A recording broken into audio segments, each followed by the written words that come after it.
Hello बच्चों, तो आज बेटा हम देखेंगे अपनी जो अगला जो चैप्टर है टर्म 2 का 3D ज्योमेट्री।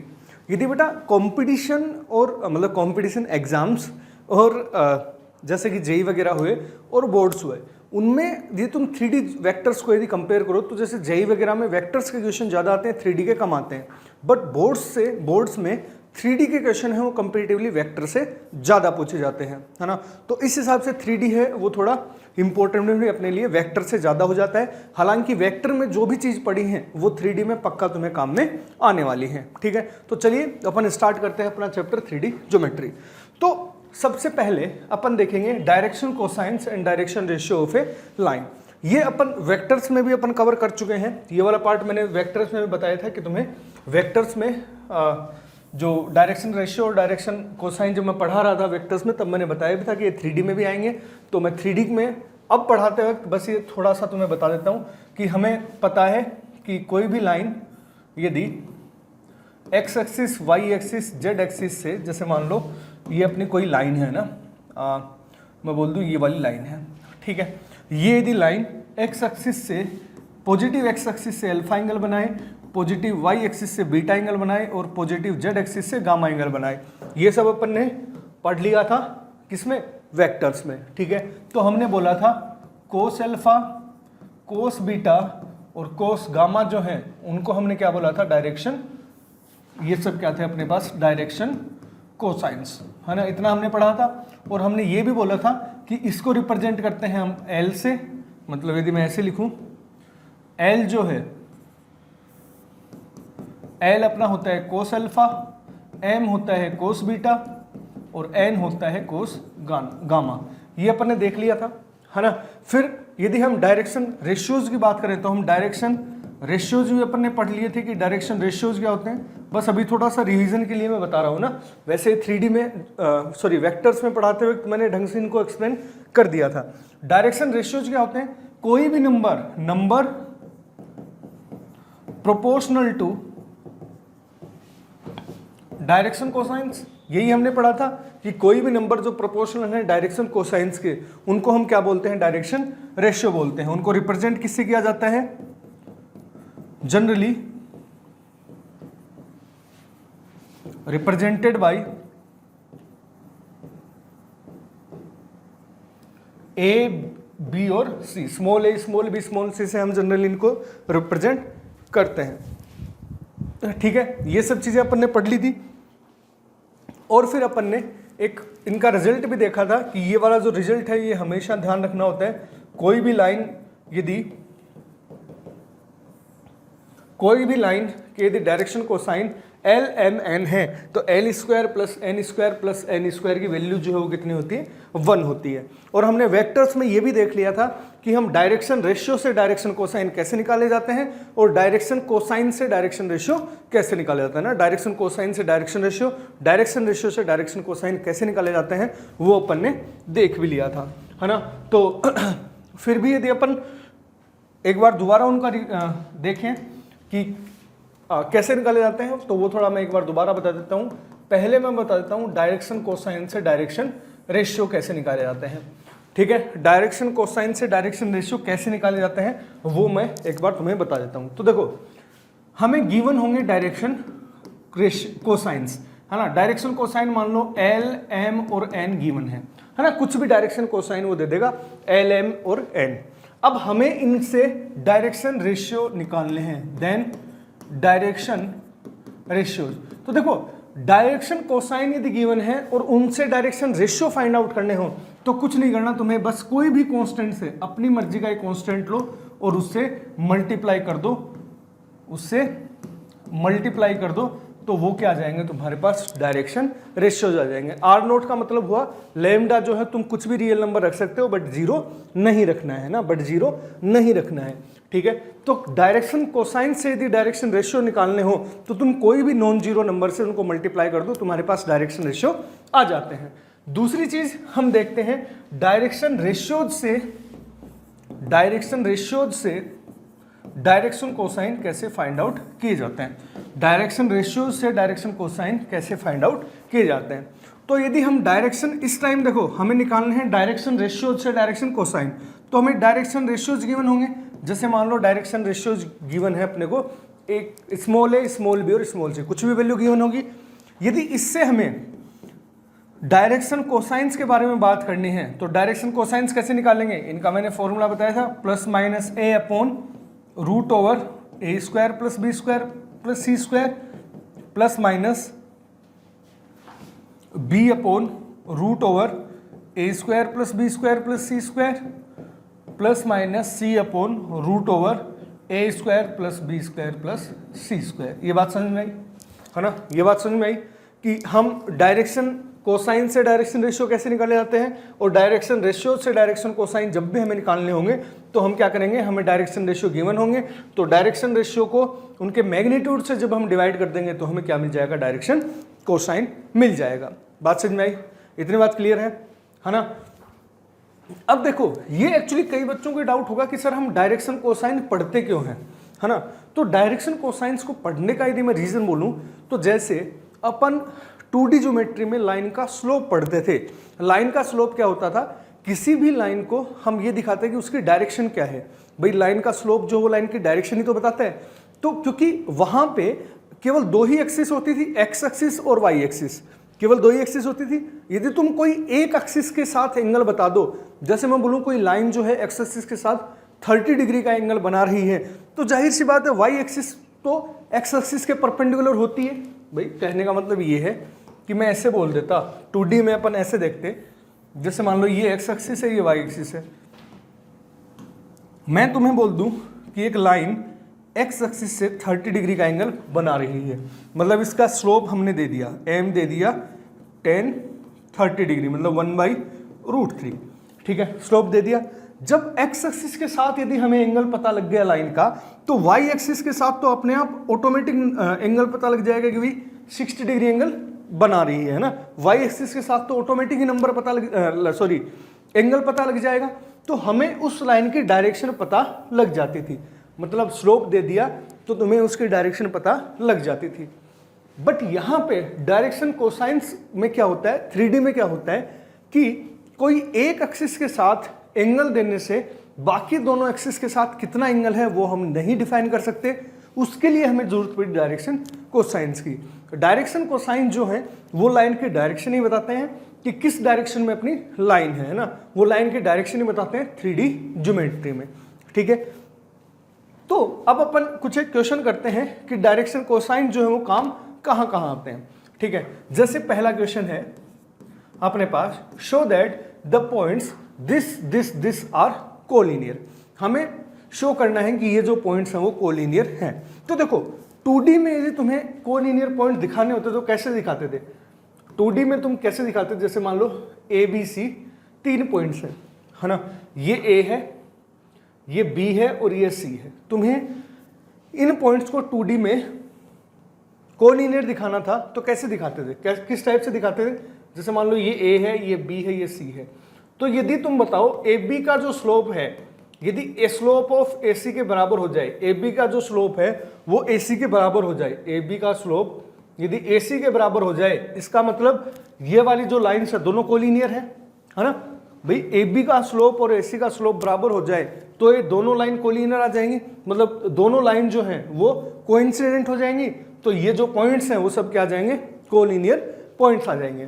तो ऐसे ही यदि हमें 3D में 3 पॉइंट्स को कोलिनियर दिखाना हो, 3D में 3 पॉइंट्स को कोलिनियर दिखाना हो तो हम चेक करते हैं यहाँ पे direction cosines. Direction cosines A और B के चेक कर लेंगे और A और C के चेक कर लेंगे, दोनों सेम है, उसका मतलब ये जो पॉइंट्स है वो क्या हो जाएंगे, ये जो पॉइंट्स है वो क्या हो जाएंगे, कोलिनियर हो जाएंगे। तो बस इसी हिसाब से इसका सॉल्यूशन करते हैं। सो लेट A जो पॉइंट है वो हमने मारा 2 3 4, B जो पॉइंट है वो -1 -2 1, C जो पॉइंट है वो अपना आ गया 5 8 7, ठीक है। 3 पॉइंट्स हमारे पास गिवन है ना। अब हमें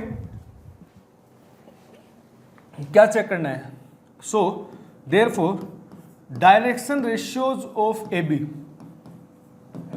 के डायरेक्शन रेशियो, देखो वेक्टर में पढ़ा था ना, 2 पॉइंट के डायरेक्शन रेशियो कैसे फाइंड आउट किए जाते हैं, 2 गिवन पॉइंट्स हो तो उनके डायरेक्शन रेशियो कैसे फाइंड आउट किए जाते हैं, x2 - x1। कौन सा फॉर्मूला यूज कर रहा हूं मैं, थोड़ा मैं यहाँ तुम्हें एक्सप्लेन कर रहा हूँ। 2 पॉइंट्स हैं, ए है x1 y1 z1, बी है अपने पास x2 y2 z2।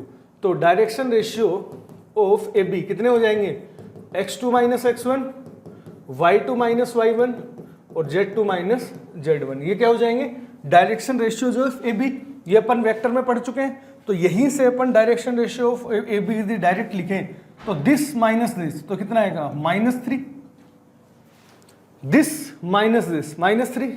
अब -2 - 3 इज -5, 1 - 4 इज -3। तो direction ratio of A B आ गया दिस, है ना, ए बी के डायरेक्शन रेशियोज आ चुके हैं। सो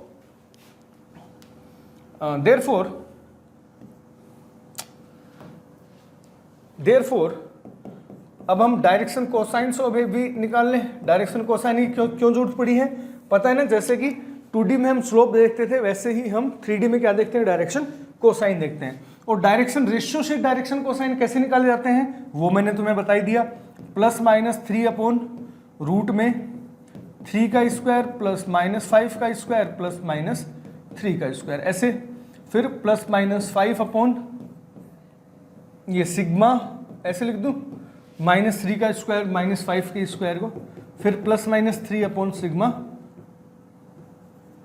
इसका स्क्वायर। ठीक है, वैसे प्रॉपर मेथड नहीं है सही लिखने का, इसको सही ही लिखना पड़ेगा ना, मतलब ये तुम बोर्ड में लिख के आओ तो बोर्ड में इसको पूरा ही लिखना है, -3 का स्क्वायर -5 का स्क्वायर प्लस -3 का होल स्क्वायर, ऐसा। ठीक है, और यदि मैं डायरेक्शन रेशियो ऑफ AC देखूं तो AC के जो डायरेक्शन रेशियो हैं वो क्या जाएंगे अपने पास, AC के जो डायरेक्शन रेशियो जो हैं वो अपने पास आ जाएंगे 3, 5 और 3, 3, 5 और 3। AC के direction ratio this minus this, this minus this, this minus this, तो 3, 5, 3 आ जाएंगे। Therefore direction cosines of AB ये कितने आ जाएंगे, +-3 अपॉन √3 का स्क्वायर प्लस 5 का स्क्वायर प्लस 3 का स्क्वायर, फिर +-5 अपॉन 3 का स्क्वायर, 5 का स्क्वायर प्लस 3 का स्क्वायर, और ऐसे ही यह आ जाएगा +-3 अपॉन इसका स्क्वायर। इसका मतलब क्या हुआ, देखो ये और दोनों हैं, therefore direction cosines of AB equals to direction cosines of AC। यही मतलब हुआ कि डायरेक्शन कोसाइन ऑफ AB जो है वो डायरेक्शन कोसाइन ऑफ AC के बराबर है, मतलब वही कंडीशन आ गई, स्लोप ऑफ AB जो है वो स्लोप ऑफ AC के बराबर है। Therefore ABC are collinear, 3 points के आगे अपने पास कोलिनियर, यही प्रूव करना था। तो बस 3 पॉइंट्स को यदि तुम्हें कोलिनियर प्रूव करना है तो तुम क्या करो, एक पॉइंट को कॉमन लो, उससे AB और AC, है ना, A को कॉमन लिया, AB और AC के डायरेक्शन कोसाइन यदि बराबर हैं तो उस केस में जो तीनों पॉइंट्स हैं वो क्या हो जाएंगे, कोलिनियर हो जाएंगे। ठीक है, तो इस टाइप के जो क्वेश्चंस हैं वो हमसे पूछे जाते हैं। हालांकि डायरेक्शन रेशियो और डायरेक्शन कोसाइंस पे भी क्वेश्चन पूछे जाते हैं कि डायरेक्शन रेशियो फाइंड आउट करो, डायरेक्शन कोसाइन फाइंड आउट करो, 2 पॉइंट्स तुम्हें दे देगा। बट ये हम कर चुके हैं ना, वेक्टर्स में हम सीख चुके हैं कि डायरेक्शन रेशियोज और डायरेक्शन कोसाइंस को हम कैसे हैंडल करते हैं। ठीक है, तो अब अपन देखते हैं एक्चुअली 3D की यदि हम बात करें, है ना, 3D की हम बात करें तो 2 चीज़ें यहाँ पे बेहद इंपॉर्टेंट हो जाती हैं जिनके बारे में अपन पढ़ते हैं। पहली होती है लाइन और दूसरा है प्लेन। हम 3D में 2 ही चीज़ें पढ़ते हैं, एक तो लाइन एक प्लेन।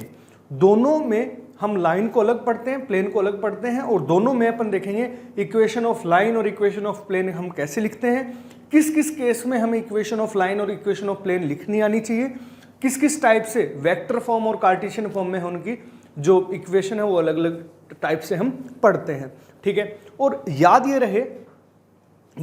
रहे दोनों में कि तुम्हें ये जो सब जो इक्वेशंस हैं कि कौन सी इक्वेशन कैसे लिखनी है वो तुम्हें याद होनी चाहिए, उसके बिना क्वेश्चन नहीं होगा। और यदि तुम्हें वो हर एक इक्वेशन याद है तो एग्जाम में क्वेश्चन इतने सिंपल आते हैं क्योंकि तुम उनके जो तुम क्वेश्चंस हैं वो तुम आराम से सोल्व कर सकते हो। ठीक है, तो अपन एक एक करके उनके बारे में चर्चा करेंगे। पहले हम देखते हैं equation of line in space. Equation of line हम किस टाइप से लिखते हैं। हम दो फॉर्म देखते चलेंगे, वेक्टर फॉर्म और कार्टेशियन फॉर्म। मतलब हम कोई भी इक्वेशन देखेंगे पहले तो हम वेक्टर फॉर्म देखेंगे, फिर हम उसकी कार्टेशियन फॉर्म देखेंगे। एक दूसरे में चेंज भी हम करना सीखेंगे, कार्टेशियन फॉर्म से वेक्टर फॉर्म कैसे चेंज होता है और वेक्टर फॉर्म से कार्टेशियन फॉर्म में हम कैसे चेंज करते हैं। तो ये पढ़ने से पहले एक बार थोड़ा अपन कौन कौन सी जो इक्वेशंस हैं, किस किस टाइप की जो इक्वेशन है वो अपन देखेंगे, किस किस केस में लेंगे। तो केस फर्स्ट है कि हम लाइन की इक्वेशन कब कब पढ़ते हैं।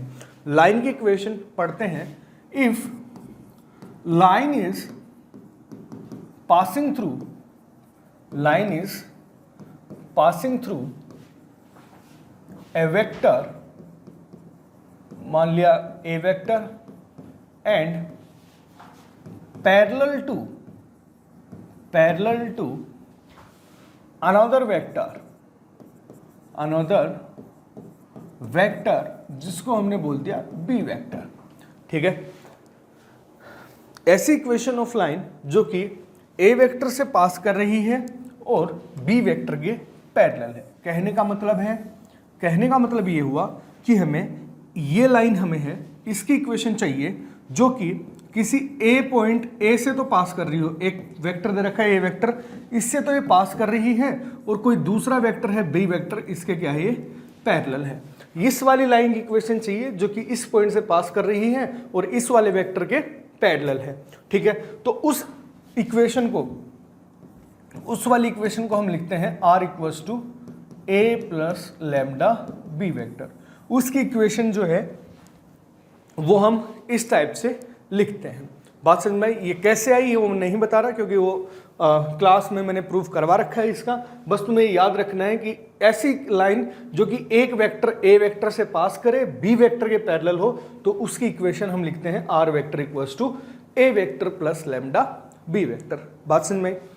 सेम क्वेश्चन क्या होता है, ये तो हुई वेक्टर की बात, ये तो हुई वेक्टर की बात, ए पार्ट है ना। सेम क्वेश्चन जो है, यही स्टेटमेंट यदि कार्टेशियन में पूछेगा, यदि देखो ये तो हुआ वेक्टर फॉर्म, ये वेक्टर फॉर्म है, सेम क्वेश्चन यदि हमें पूछ ले कार्टेशियन फॉर्म में, तो हम देखो कैसे करेंगे। दूसरा कार्टेशियन फॉर्म में कैसे पूछ सकता है, if line is passing through. अब देखो यहां पे एक पॉइंट जो था वहां पे उसने वेक्टर लिखा था, हम यहां पे पासिंग थ्रू ए पॉइंट लिखेंगे क्योंकि यहां पे कार्टेशियन चाहिए। पासिंग थ्रू ए पॉइंट, एक कोऑर्डिनेट दे दिए A1 A2 A3।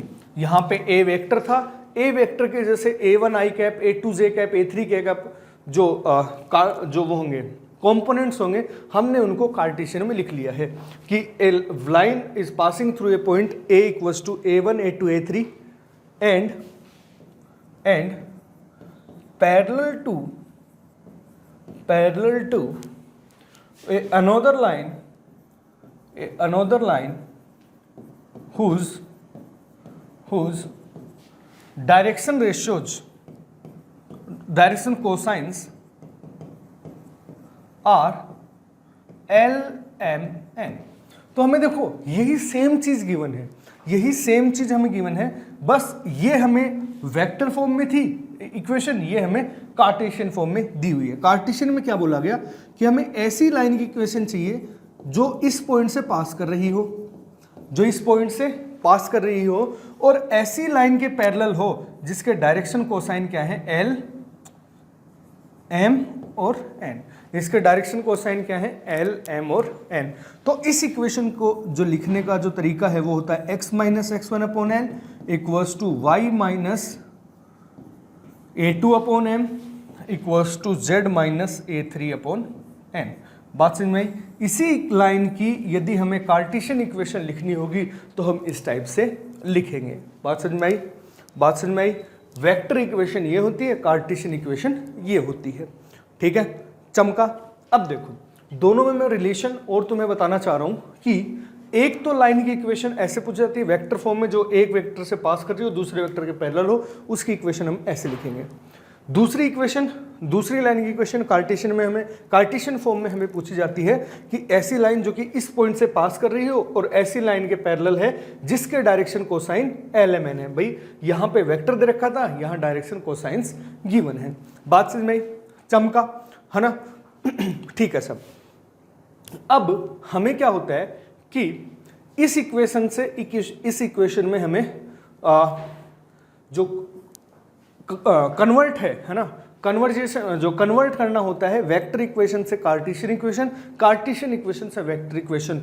बेहद ही इंपॉर्टेंट क्वेश्चन जो है वो CBSE में पूछा जाता है ना? बेहद ही इंपॉर्टेंट क्वेश्चन है CBSE के पॉइंट ऑफ व्यू से कि हम वेक्टर फॉर्म से कार्टेशियन फॉर्म कैसे बनाएंगे, कार्टेशियन फॉर्म से वेक्टर फॉर्म कैसे बनाएंगे। तो देखो इसको हम एक बार सोल्व करते हैं। हेडिंग डाल लो conversion of equation of line from vector equation to Cartesian equation. Vector equation से कार्टेशियन इक्वेशन में हम लाइन की इक्वेशन को कैसे चेंज करेंगे। ठीक है, वैसे तो एक क्वेश्चन होता है लेकिन मैं इसको एक नोट की फॉर्म में बता रहा हूँ कि वैसे तो एक क्वेश्चन होता है लेकिन मैं एक नोट की फॉर्म में तुम्हें बताना चाह रहा हूँ कि हमें किस टाइप से फाइंड आउट करना है। तो देखो जैसा कि हमने देखा कि कार्टेशियन फॉर्म में वेक्टर फॉर्म में हमें क्या गिवन है, एक हमें ये गिवन है कि ए वेक्टर है, बी वेक्टर के पैरेलल है ये लाइन, तो इसकी इक्वेशन, इस वाली लाइन की इक्वेशन हमें पता है, ये वाली लाइन मान लो L1 है, तो L1 की इक्वेशन हमें पता है R vector equals to A vector plus lambda B vector होती है। ये हमें पता है, ये इक्वेशन कौन सी फॉर्म की हुई, ये हुई वेक्टर फॉर्म। ये कौन सी फॉर्म हुई, वेक्टर फॉर्म। हमें क्वेश्चन आएगा कि इस वेक्टर फॉर्म को कार्टेशियन फॉर्म में कन्वर्ट करो। इस वाली इक्वेशन ऑफ लाइन को जो वेक्टर फॉर्म में गिवन है इसको कार्टेशियन फॉर्म में हमें चेंज करना है। तो देखो ए वेक्टर है, लेट ए वेक्टर हम मान लेंगे, ए वेक्टर हमारे पास है A1 i cap plus A2 j cap plus A3 k cap, है ना? क्योंकि हमें ए वेक्टर जो है वो गिवन होगा ना, जैसे हम क्वेश्चन करेंगे वैसे तुम्हें पता लग जाएगा किस किस टाइप से क्वेश्चन होते हैं। बी वेक्टर भी हमें गिवन होगा, B1 i cap B2 j cap plus B3 k cap, ये सब गिवन है। ठीक है, ये सब गिवन है, बी वेक्टर भी गिवन होगा और ए वेक्टर भी गिवन होगा। इनसे पास और इस वेक्टर के पैरेलल चलने वाली लाइन की इक्वेशन तुम्हें बतानी है। तो जब हम कार्टेशियन इक्वेशन लिखेंगे, कार्टेशियन फॉर्म लिखेंगे, तो मैं L1 की इक्वेशन कार्टेशियन फॉर्म में कैसे लिखूंगा वो देखना। जब A1 i cap A2 j cap A3 k cap है, तो क्या मैं इसको ये बोल सकता हूं कि ये पॉइंट है A1 A2 A3, ऐसा बोल सकता हूं ना? और इस वाली वेक्टर के पैरेलल है, इस वाली वेक्टर के पैरेलल है, तो हमने देखा था कोई वेक्टर ऐसे लिखा हो B1 B2 B3 k cap, उसके direction ratio B1 B2 B3 होते हैं, ऐसा हम बोलते थे ना। तो इस लाइन की इक्वेशन यदि हमें कार्टेशियन फॉर्म में चाहिए तो हम कैसे लिखेंगे, x minus A1 upon B1 equals to y minus A2 upon B2 equals to z minus A3 upon B3। बात समझ में आई? x minus A1 upon B1 equals to y minus A2 upon B2 equals to z minus A3 upon B3। तो vector equation given है, उससे हम Cartesian equation लिख सकते हैं। और ये वाली इक्वेशन गिवन है, ये वाली इक्वेशन गिवन तो हम ये भी इक्वेशन लिख सकते हैं, ये वाली इक्वेशन गिवन है तो हम ये इक्वेशन भी लिख सकते हैं। क्यों? क्योंकि ये हमें पॉइंट पता लग गया, A1 A2 A3 से हम ये पॉइंट फाइंड आउट कर सकते हैं। ए वेक्टर B1 B2 B3 से हम ये B वेक्टर लिख सकते हैं, B1 i cap plus B2 j cap plus B3 k cap. भाई जब A वेक्टर मिल गया और B वेक्टर मिल गया तब तो हम वेक्टर फॉर्म की इक्वेशन लिख ही सकते हैं। तो हमें वेक्टर फॉर्म में लाइन की इक्वेशन दी जाए तो हम कार्टेशियन फॉर्म में लिख सकते हैं, कार्टेशियन फॉर्म में गिवन है तब हम उसको वेक्टर फॉर्म में भी इजीली से लिख सकते हैं। बात समझ में आई? एक चीज और जो बच्चों को दिक्कत करती है, देखो यदि यहां पे डायरेक्शन कोसाइन है तब भी चलता है और डायरेक्शन, चलो एक बार मैं आगे ही लिखता हूं इसको ना, और यदि डायरेक्शन रेशियोज भी हो, यहां पे B1 B2 B3 की जगह डायरेक्शन रेशियो भी हो तो भी कोई फर्क नहीं पड़ता है। क्यों फर्क नहीं पड़ता है मैं एक बार बता देता हूं। देखो यदि मैं यहाँ से कोई भी नॉन जीरो लैम्डा से मल्टीप्लाई करूँ तीनों इक्वेशन को, तो कुछ फर्क पड़ेगा क्या? देखो ये भी इक्वल टू है, ये भी इक्वल टू, तो लैम्डा लैम्डा लैम्डा तो कैंसिल आउट हो जाएगा, कोई फर्क नहीं पड़ेगा। जब मैंने तीनों को नीचे लैम्डा लैम्डा से मल्टीप्लाई किया तो कुछ फर्क पड़ेगा क्या? नहीं पड़ेगा। बात समझ में आई? बट फर्क क्या पड़ेगा, हमने इस नंबर को क्या बोल रखा था, किसी भी नंबर को यदि कोई कांस्टेंट से मल्टीप्लाई करते हो, डायरेक्शन कोसाइंस को यदि कांस्टेंट से मल्टीप्लाई करते हो तो अपने पास क्या आ जाते हैं, डायरेक्शन रेशियोज आ जाते हैं। तो ये नंबर किस में चेंज हो जाएगा, ए में, ये नंबर किस में चेंज हो जाएगा, बी में, और ये नंबर किस में चेंज हो जाएगा, डायरेक्शन रेशियो सी में। तो अपॉन में चाहे डायरेक्शन कोसाइंस आए या डायरेक्शन रेशियोज आए, इक्वेशन जो है वो कैसे लिखोगे, या तो नीचे डायरेक्शन कोसाइन लिख दो या डायरेक्शन रेशियो लिख दो, कोई फर्क नहीं पड़ता है। अपॉन में डायरेक्शन रेशियो भी लिख दोगे तो भी चलेगा, डायरेक्शन कोसाइन लिख दोगे तो भी चलेगा। बात समझ में आई जो मैं बताना चाह रहा हूं? बात यह है कि तुम अपॉन में चाहे डिनोमिनेटर में चाहे मैं ऐसे लिख दूं x minus a1 upon a equals to y minus a2 upon b equals to z minus a3 upon c, where a b c are direction ratios of line. Line L2, ये L2 कौन सी line है, ये L1 line है और ये L2 line है। तो मैंने क्या बोला, चाहे हमें इस वाली लाइन के डायरेक्शन कोसाइन पता हो या इस वाली लाइन के डायरेक्शन रेशियो पता हो, हम तो क्या कर देंगे, अपॉन में लिख देंगे। तो डायरेक्शन कोसाइन हो तब भी चलेगा अपॉन में, डायरेक्शन रेशियो यदि अपॉन में है तो भी चलेगा। ठीक है, तो तभी तो हमने बोला कि यहाँ पे डायरेक्शन रेशियो जो है वो b1 b2 b3 है, और हमने यहाँ पे डायरेक्शन रेशियो जो है अपॉन में लिख दिए हैं। बात समझ में आई? तो इस टाइप से हम इसका जो इक्वेशंस का जो कन्वर्जन है वेक्टर फॉर्म से स्केलर फॉर्म में, स्केलर फॉर्म से वेक्टर फॉर्म में हमें कैसे सीखना है वो हमें पता चला। ठीक है, ये तो केस फर्स्ट हुआ जब हमें इक्वेशन ऑफ लाइन चाहिए, जब वो इक्वेशन ऑफ लाइन पता करनी है जब वो एक पॉइंट से पास कर रही हो और किसी दूसरे वेक्टर के पैरेलल हो। ठीक है, दूसरा जो केस है वो हमें पढ़ना होता है, दूसरा जो केस है उसमें पहले हम वेक्टर फॉर्म की बात कर लेते हैं। दूसरे केस में equation of line which is, ऐसे लिख लो, पूरा लिख लो, equation of line which is parallel to which is passes through two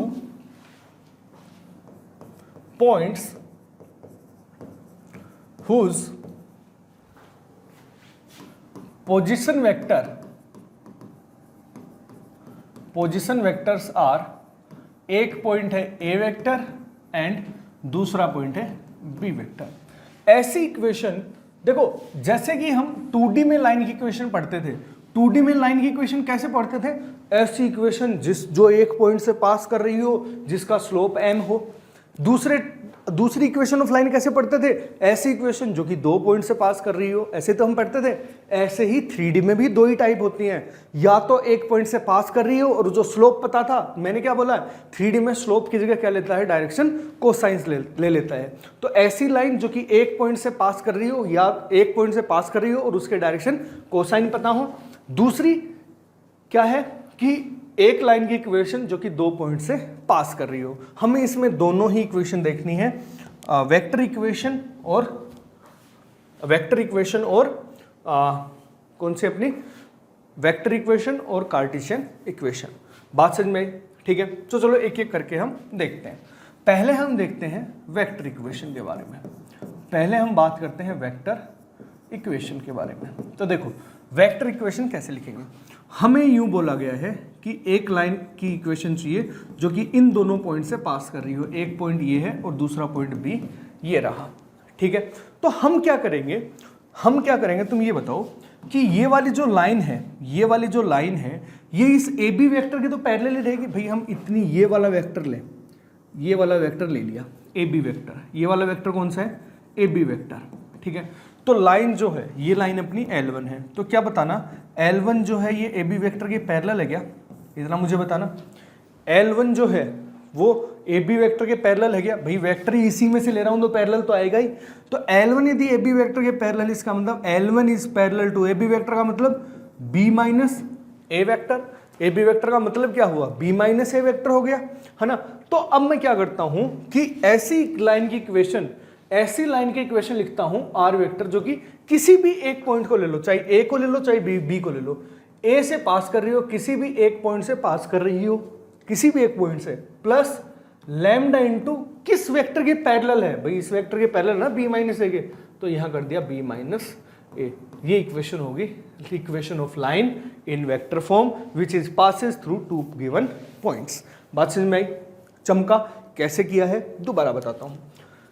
जैसे कि हमें ये पता है ए के जो डायरेक्शन, ए के जो पोजीशन वेक्टर वो ए वेक्टर है, बी का position vector small B vector है। ये लाइन जो है वो हमने इसी का वेक्टर बना लिया ए बी वेक्टर, वो इसके पैरेलल है क्योंकि इसी के ऊपर वेक्टर है, इसी लाइन के ऊपर वेक्टर है, तो ये L1 जो है वो ए बी के पैरेलल होगी। ए बी के पैरेलल मतलब L1 B माइनस ए के पैरेलल है, B माइनस ए के पैरेलल है, तो R वेक्टर आ गया A vector plus lambda B minus A vector. चमका, है ना। तो ये हुई अपनी वेक्टर इक्वेशन। ये कौन सी इक्वेशन हुई? Vector form. ये होगी अपनी वेक्टर फॉर्म, इसको याद रखना है, ठीक है। पहली होगी वेक्टर फॉर्म। अब जरा इसी में हम देखते हैं कार्टेशियन फॉर्म। इसी में हम देखते हैं कार्टेशियन फॉर्म। कार्टेशियन फॉर्म में जाहिर सी बात है भाई, दो वेक्टर से पास कर रहा है तो कार्टेशियन फॉर्म में क्या हो जाएगी? A1 A2 A3 दो पॉइंट से पास करेगी, जाहिर सी बात है भाई। यहां पे जो वेक्टर थे वो यहां पे पॉइंट्स हो जाएंगे भाई। अब हमें इस वाली इक्वेशन, इस वाली लाइन की इक्वेशन चाहिए जो कि A1 A2 A3 B1 B2 B3 से पास कर रही हो।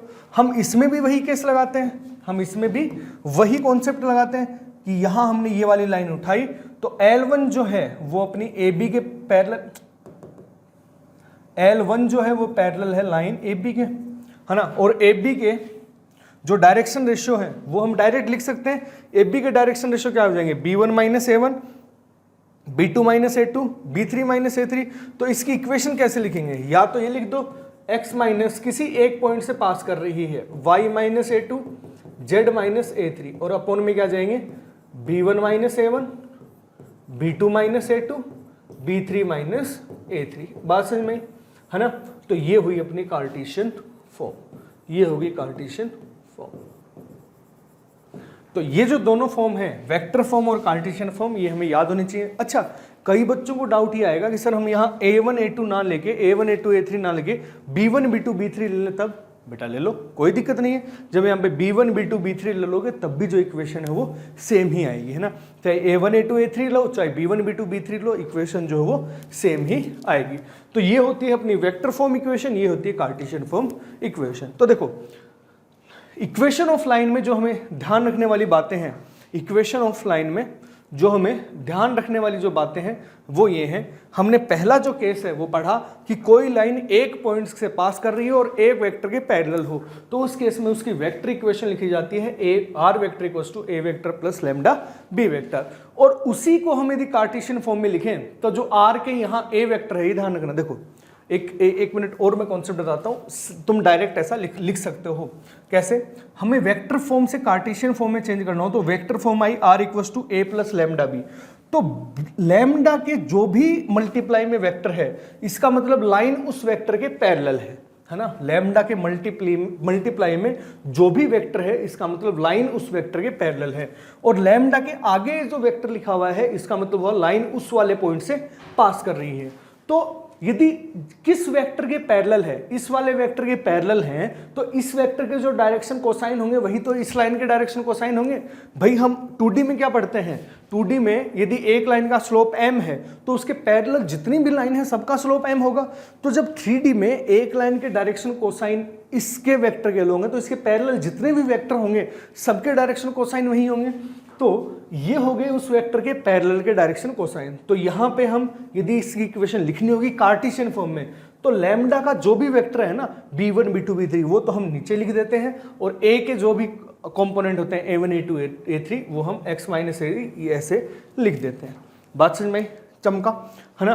तो वेक्टर फॉर्म और कार्टेशियन फॉर्म हमने सीखा, और हमने ये भी देखा कार्टेशियन फॉर्म में चाहे LM हो या ABC हो तो उससे कोई फर्क नहीं पड़ता है।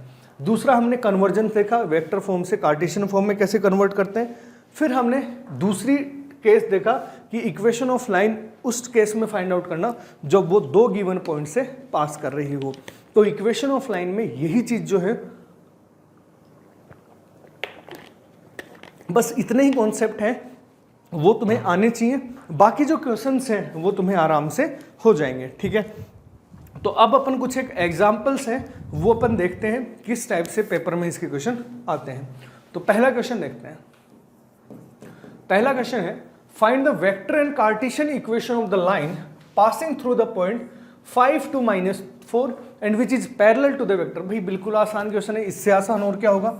एक पॉइंट हमें गिवन है 5 to -4 और एक वेक्टर गिवन है 3i cap plus 2j cap minus 8k cap. इस वेक्टर की क्या है, पैरेलल है। इस वेक्टर की क्या है, पैरेलल है। तो जाहिर सी बात है पहला क्या हो गया, पहले हम वेक्टर इक्वेशन लिख दें। वेक्टर इक्वेशन क्या आ जाएगी, आर वेक्टर इक्वल्स टू किस पॉइंट से पास कर रहा है, इस पॉइंट से पास कर रही है तो 5i cap plus 2j cap minus 4k cap.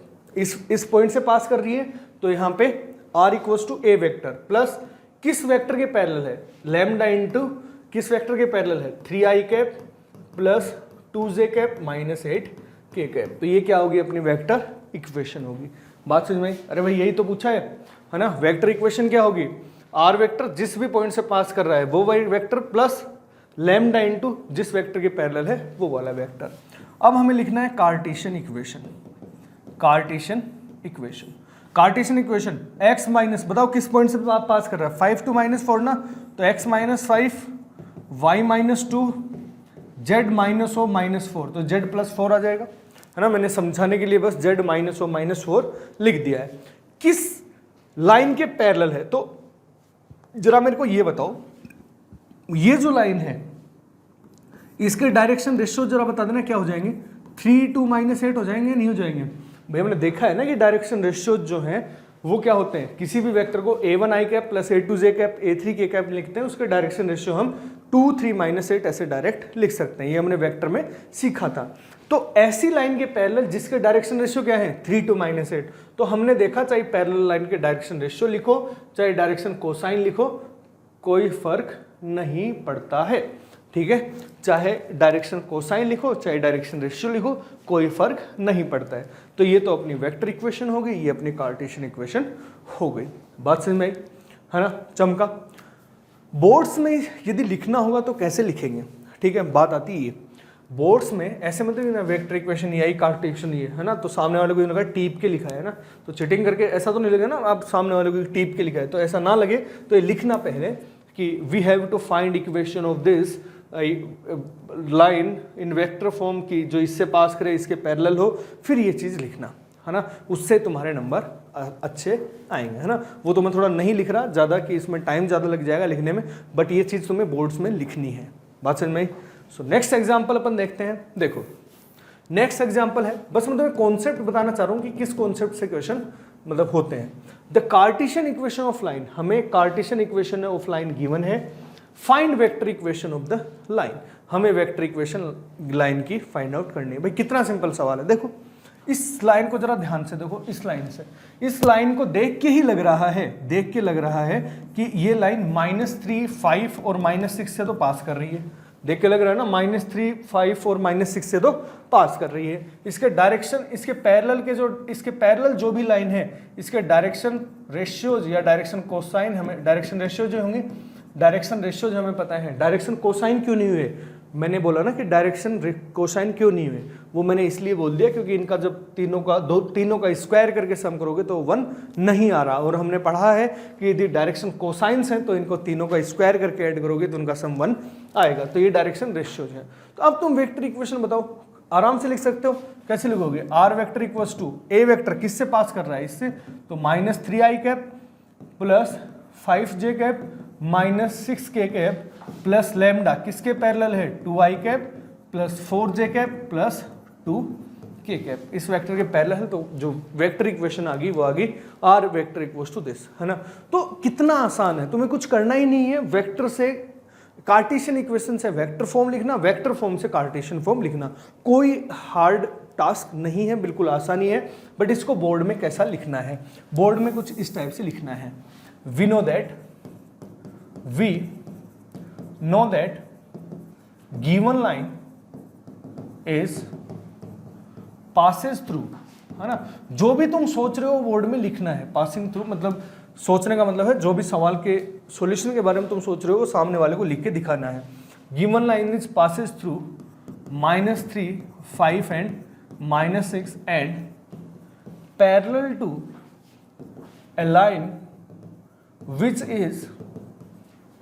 is parallel to a line whose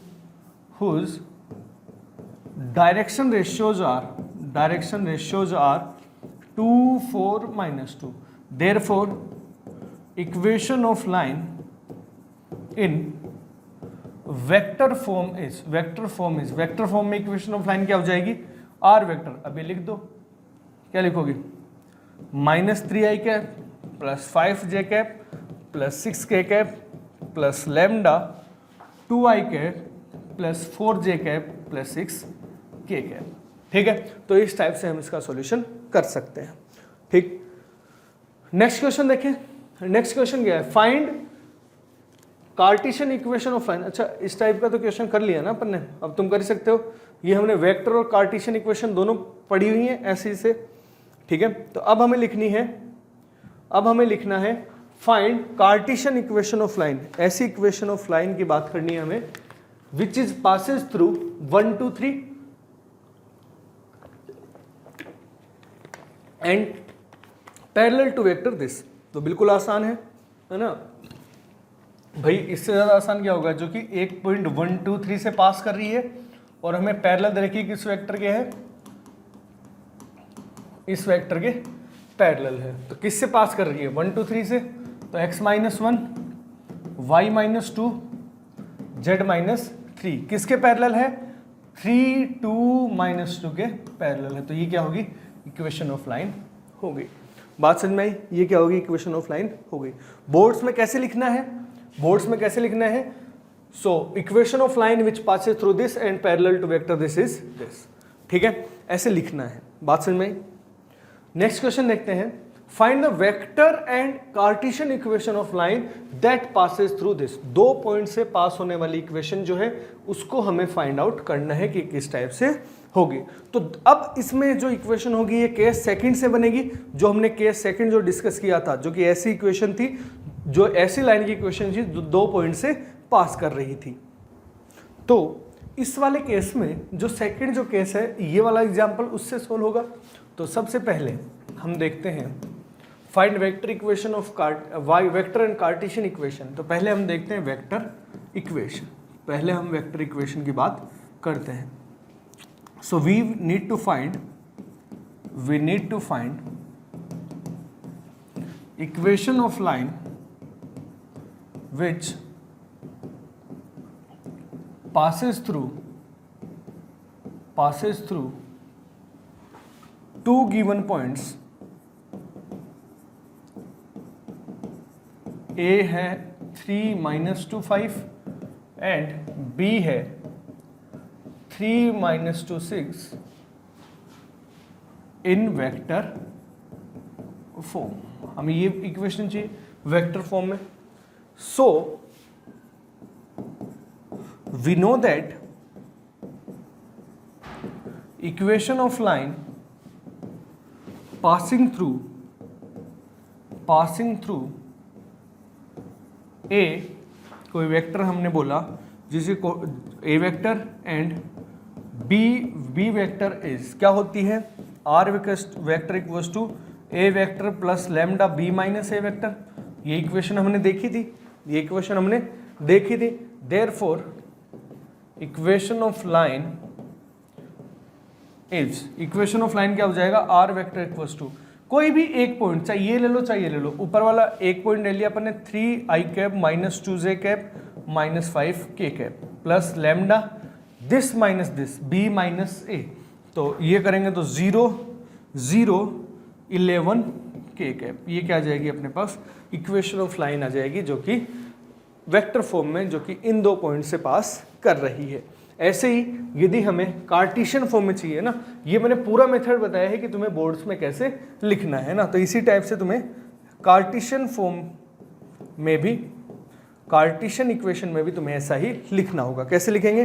जो दो पॉइंट से पास कर रही हो उसका फॉर्मूला हमें लिखना होगा कि x minus x1 upon x2 minus x1 equals to y minus y1 upon y2 minus y1 is equals to z minus z1 upon z2 minus z1। तो x minus x1, y minus y1 और z minus z1 है ना, कोई भी एक point ले लो, 3 -2 -5, ठीक है, और 0 0 और 11, ठीक है। ये क्या आ गई? इसकी कार्टेशियन इक्वेशन अपने पास आ गई। तो ये वेक्टर फॉर्म हुई, ये कार्टेशियन इक्वेशन हुई। बात समझ में आई है ना? तो दोनों टाइप से तुम कर सकते हो। तो ये जो अपनी चीज़ें हैं ये हुई अपनी लाइंस के बारे में, है ना। ये जो चीज़ है ये अपनी हुई लाइंस के बारे में कि हम इक्वेशन ऑफ लाइन जो है वो किस टाइप से लिखते हैं। अगला हम देखते हैं shortest distance between two line. इसका जो क्वेश्चन है वो सीबीएसई को बेहद ही प्यारा है। इसका हर 1 या 2 साल में सीबीएसई इस वाले पॉइंट से क्वेश्चन पूछती है।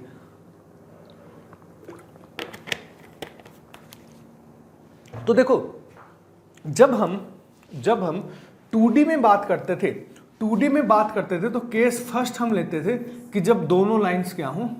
पैरेलल हो। दोनों लाइंस क्या हों? पैरेलल हो, पैरेलल लाइंस। ये केस कौन सा हुआ? पैरेलल लाइंस का। ये हम 3D में भी देखेंगे। जो पैरेलल लाइंस का कॉन्सेप्ट है वो 2D में होता था और अपन 3D में भी देखेंगे। सेकंड जो केस था वो था इंटरसेक्टिंग लाइंस। जब दोनों लाइंस क्या हों? इंटरसेक्टिंग लाइंस, है ना। इंटरसेक्टिंग लाइंस में शॉर्टेस्ट डिस्टेंस हमें चाहिए, तो जाहिर सी बात है यहाँ तो शॉर्टेस्ट डिस्टेंस की बात ही नहीं करेंगे, क्योंकि शॉर्टेस्ट डिस्टेंस जब दोनों लाइन एक दूसरे को कट ही कर रही हैं तो शॉर्टेस्ट डिस्टेंस कितना हो जाता है? 0 हो जाता है। शॉर्टेस्ट डिस्टेंस कितना हो जाता है? 0 हो जाता है।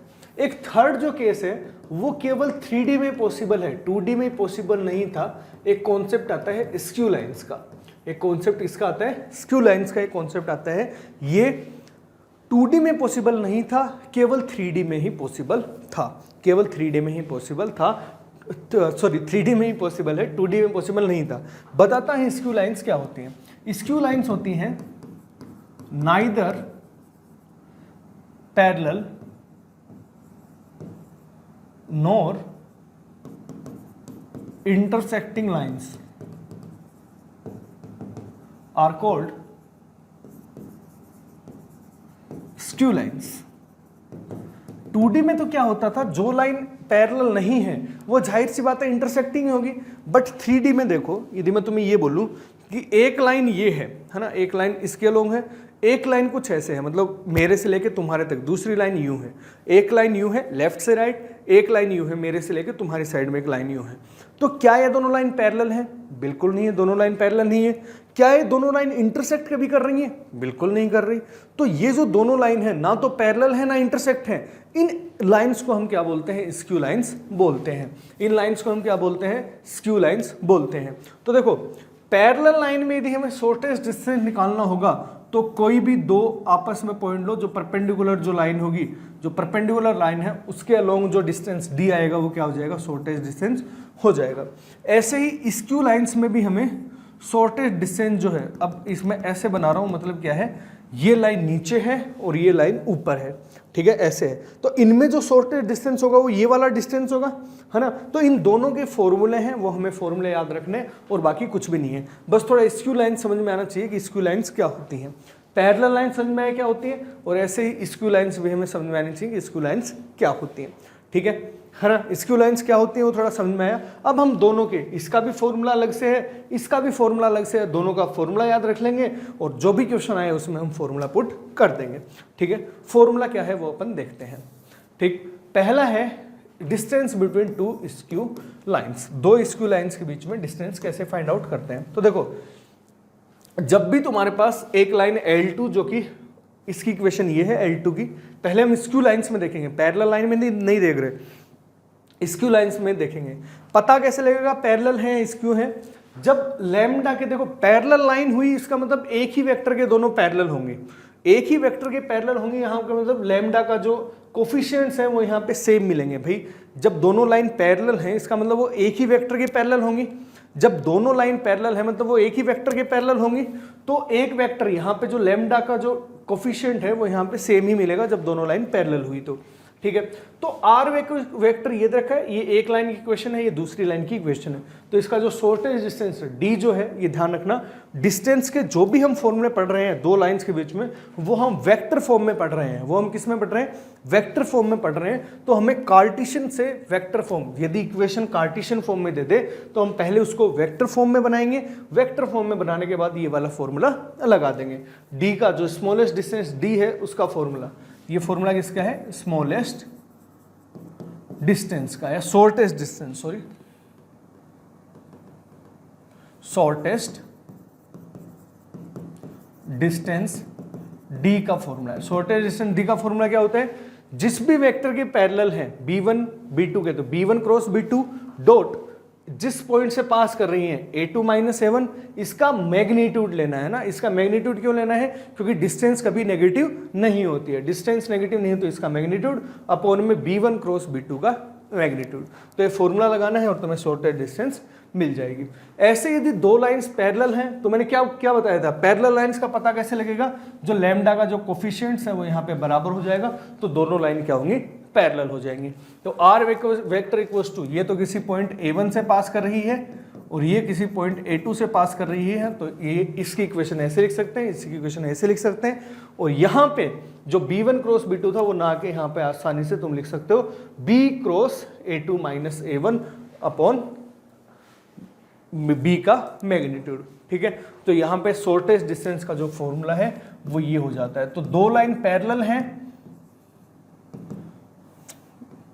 दो लाइन पैरेलल हैं या नहीं है वो तुम्हें देखना होगा पहले कि दो लाइन पैरेलल हैं या स्क्यू लाइन्स हैं। तो पैरेलल या स्क्यू लाइन्स हैं तो दोनों का फॉर्मूला अलग अलग होगा। पैरेलल लाइन्स में हम ये वाला फॉर्मूला लगा देंगे और स्क्यू लाइन्स में हम ये वाला फॉर्मूला लगा देंगे। बात समझ में आई है ना, चमका। सो इनके जो क्वेश्चन है वो किस टाइप से आते हैं वो एक बार अपन देखते हैं। तो देखो पहला जो एग्जाम्पल है वो अपन देखते हैं, find shortest distance between line. अब ये देखो जो भी यहाँ पे पहली लाइन ये है, दूसरी लाइन ये है, इन दोनों के बीच का हमें शॉर्टेस्ट डिस्टेंस चाहिए, है ना। दो क्वेश्चन है, पहला क्वेश्चन ये है, दूसरा क्वेश्चन ये है। इन दोनों के बीच का हमें इसका और इसका, पहला क्वेश्चन ये है जिनमें हमें इस लाइन और इस लाइन के बीच में शॉर्टेस्ट डिस्टेंस हमें चाहिएगा। तो जरा हम देखें शॉर्टेस्ट डिस्टेंस में a1 वेक्टर बता दो क्या आया। a1 वेक्टर क्या था, पहली वाली इक्वेशन में ये a1 वेक्टर होता था, ये b1 वेक्टर था। अभी देखो ना यहां पे देखो ये a1 वेक्टर था, a1 प्लस लैम्डा b1 और a2 प्लस लैम्डा b2, है ना। तो ये है a1 कितना आया i cap plus j cap. a2 कितना है जरा बताना, a2 है 2i कैप, सॉरी हाँ 2j cap plus k cap minus k cap, j cap minus k cap. और ऐसे ही b1 क्या है, a1 प्लस लैम्डा b1, तो b1 कितना है 2i cap minus j cap plus k cap. और b2 वेक्टर है 3i cap minus 5j cap plus 2k cap. तो हमने देखा क्या b1 और b2 बराबर हैं, b1 और b2 तो बराबर नहीं है। इसका मतलब ये जो दोनों लाइन है वो कौन सी लाइन है, पैरेलल है या स्क्यू है, स्क्यू लाइन्स हैं, स्क्यू लाइन्स हैं, दोनों लाइन स्क्यू लाइन्स हैं। Therefore because both given lines are skew lines, therefore shortest distance between them is equals to d equals to, shortest distance का formula क्या होगा, shortest distance जब skew lines होते हैं तो फॉर्मूला क्या होता है, b1 cross b2 dot b1 cross b2 dot a2 minus a1 upon b1 cross b2, shortest distance यही होगा। अब देखो तो b1 तुम्हें पता है, b2 तुम्हें पता है, b1 b2 तुम्हें पता है, दोनों का क्रॉस प्रोडक्ट कर लोगे। b1 b2 तुम्हें पता है, दोनों का क्रॉस प्रोडक्ट हो जाएगा। a2 माइनस a1 तो यहाँ पे लिख सकते हो, a2 माइनस a1 यहाँ से तुम लिख सकते हो। फिर इन दोनों का डॉट कर देना है। बात समझ में आई? सब वेक्टर तुम्हें पता है तो ये वैल्यू तो कैलकुलेट कर ही सकते हो।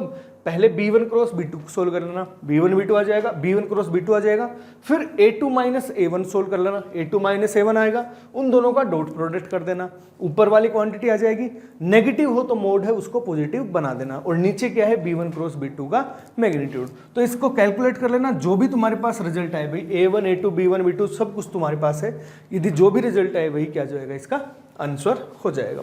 सेकंड एग्जांपल, सेकंड क्वेश्चन को हम देखें तो सेकंड क्वेश्चन में हमने देखा है ना, सेकंड क्वेश्चन में हमने देखा a1 वेक्टर बता दो जरा कितना है, r equals to a1 i cap plus 2j cap minus 4k cap. a2 vector क्या है, दूसरी वाली इक्वेशन से a2 वेक्टर आता है 3i cap plus 3j cap minus 5k cap. b1 vector बता दो जरा यहाँ से कितना आया, 2i cap plus 3j cap plus 6k cap. और ये तो कमाल हो गया, b2 वेक्टर भी यही है, b1 और b2 सेम है, इसका मतलब ये b वेक्टर ही मान लो मैं, मतलब ये वेक्टर है a1 vector plus lambda b vector, sorry b vector, और ये है a2 vector plus lambda b vector, ऐसा। तो दोनों lines, therefore both given lines are, अब की बार क्या आ गई, लाइंस पैरेलल आ गई। अब की बार लाइंस क्या हैं, दोनों पैरेलल हैं, देयरफॉर शॉर्टेस्ट डिस्टेंस क्या हो जाएगी, शॉर्टेस्ट डिस्टेंस क्या हो जाएगा, शॉर्टेस्ट डिस्टेंस क्या हो जाएगा दोनों लाइंस के बीच में। फॉर्मूला क्या था, b cross a2 minus a1 upon b का मैग्नीट्यूड, और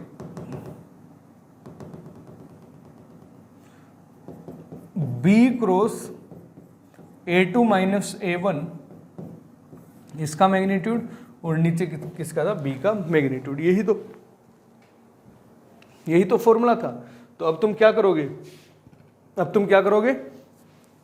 b तुम्हें पता है, b ये रहा, a2 माइनस a1 निकाल लेना, ये रहा, दोनों का क्रॉस प्रोडक्ट कर दोगे, कर दिया, उसका मैग्नीट्यूड ले लोगे, ले लिया, अपॉन में क्या आ जाएगा, b का मैग्नीट्यूड। तो जो भी आंसर आएगा वो तुम्हारा क्या हो जाएगा, जो आंसर होगा वो हो जाएगा।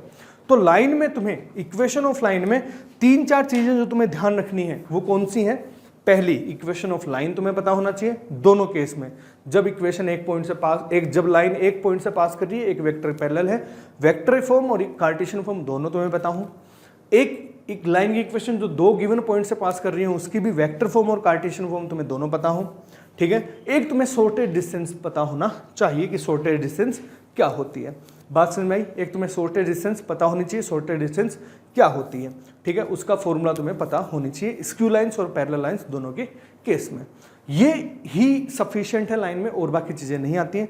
एंगल बिटवीन टू लाइन जो है वो इंपॉर्टेंट टॉपिक होता था, टर्म 2 के सिलेबस में एंगल बिटवीन लाइन जो हटा दिया है, तो हम वो पढ़ेंगे भी नहीं, ठीक है। तो इक्वेशन ऑफ लाइन है ना, लाइन के केस में हम इतना ही पढ़ते हैं। अब हम पढ़ेंगे अपन अगला प्लेन के बारे में कि प्लेन क्या होता है और उसमें क्या क्या चीज पढ़ते हैं, ठीक है। तो अब हेडिंग डाल लो प्लेन, हेडिंग डाल लो प्लेन। थोड़ा सा मैं इसको बड़ा कर देता हूं जैसे आराम से दिख जाए। देखो प्लेन की हम जो इक्वेशन है, जैसे हम लाइन की इक्वेशन 2 केसेस में पढ़ी थी कि एक इक्वेशन हमने तब देखी थी जब एक पॉइंट से पास कर रही हो और दूसरे वेक्टर के पैरेलल हो, और एक लाइन की इक्वेशन हमने तब देखी थी जब 2 पॉइंट से पास कर रही हो, ठीक है। प्लेन की इक्वेशन भी हम 3 केसेस में पढ़ेंगे। 3 टाइप की इक्वेशन है, तीनों में हम सेम एज इट इज वही पढ़ेंगे। वेक्टर फॉर्म क्या होती है, इस कार्टेशियन फॉर्म में देखेंगे, और तीनों की अलग अलग इक्वेशन हमें याद रखनी होंगी, ठीक है, वेक्टर फॉर्म में और कार्टेशियन फॉर्म में। पहली जो इक्वेशन है प्लेन की वो है the normal to the plane and its distance from the origin is given, है ना। डिस्टेंस जो ओरिजिन है उससे गिवन हो और इसके नॉर्मल जो प्लेन का जो नॉर्मल है वो हमें पता हो, है ना। दूसरी है it passes through a point in perpendicular to a given direction.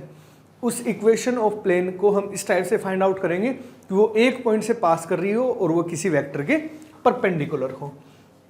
तीसरा है it passes through 3 given non collinear points. 3 non collinear point से पास होने वाली प्लेन की इक्वेशन भी हम देखेंगे। तो ये 3 टाइप की हैं, बारी बारी से हम इनको पढ़ेंगे किस किस टाइप से हम इनकी इक्वेशन निकालते हैं, दोनों टाइप में, वेक्टर फॉर्म में और कार्टेशियन फॉर्म में। सबसे पहले हम देखते हैं equation of plane in normal form. इसका मतलब क्या हुआ, नॉर्मल फॉर्म का मतलब क्या हुआ? तो देखो मतलब ये है कि इसमें हमें दो चीजें पता होंगी, इसमें हमें दो चीजें पता होंगी। क्या क्या पता है वो अपन देखते हैं। पोजीशन वेक्टर, या फिर ऐसे लिखो unit normal vector, unit normal vector to the plane. Plane के यूनिट नॉर्मल वेक्टर हमें गिवन है एन कैप। प्लेन का यूनिट नॉर्मल वेक्टर, जैसे ये वाला प्लेन है, इसके हमें यूनिट परपेंडिकुलर नॉर्मल वेक्टर जो है वो हमें गिवन है एन कैप। एंड एक और चीज हमें गिवन है डिस्टेंस ऑफ